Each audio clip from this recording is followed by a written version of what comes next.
Seguramente conoces los 10 mandamientos de la Biblia, esos que generalmente consideramos como buenos consejos. No mates, no robes, honra a tus padres, así sigue la lista. Y esos son solo los primeros 10. En realidad hay un total de 613 mandamientos, todos entregados al antiguo pueblo de Israel, y se encuentran en los primeros 5 libros de la Biblia, que en hebreo se llama la Torá. La palabra Torah es usualmente traducida al español como la ley, porque contiene todas estas leyes, y al leerlas te preguntas, ¿se supone que yo cumpla con alguna de ellas, con todas ellas? ¿Cuál es el propósito de la ley?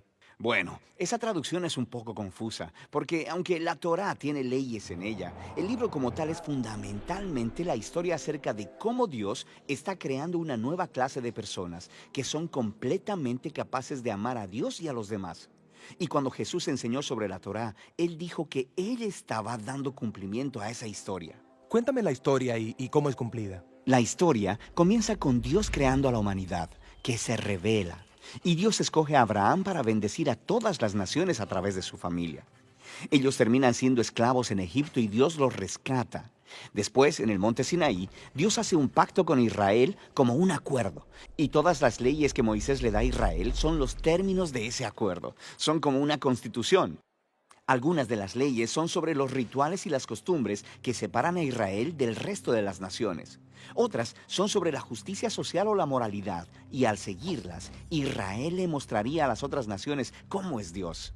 Así que el resto de la Torá es la lista completa de las leyes que Moisés dio a Israel.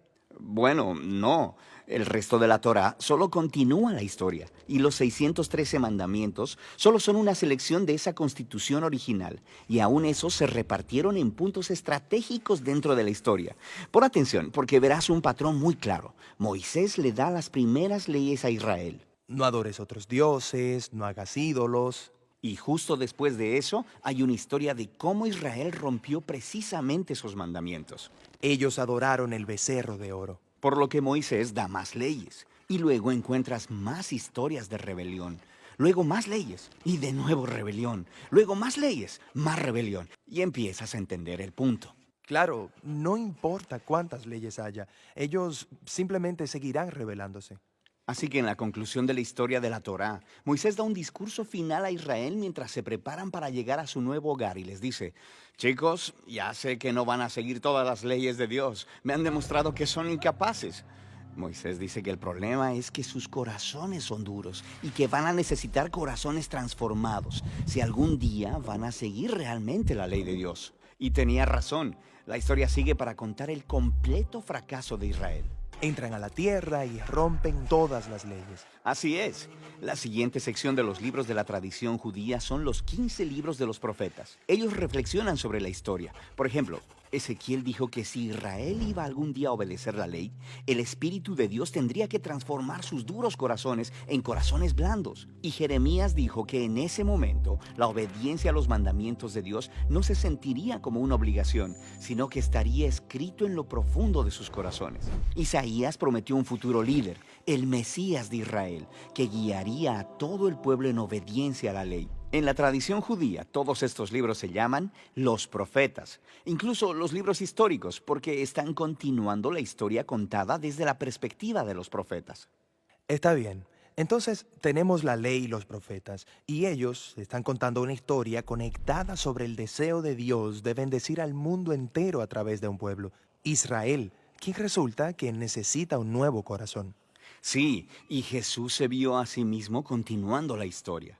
Él estaba de acuerdo con la ley y los profetas cuando él enseñó que del corazón humano salen las partes más terribles de la naturaleza humana. Es como si la configuración por defecto de nuestros corazones es opuesta a la ley de Dios.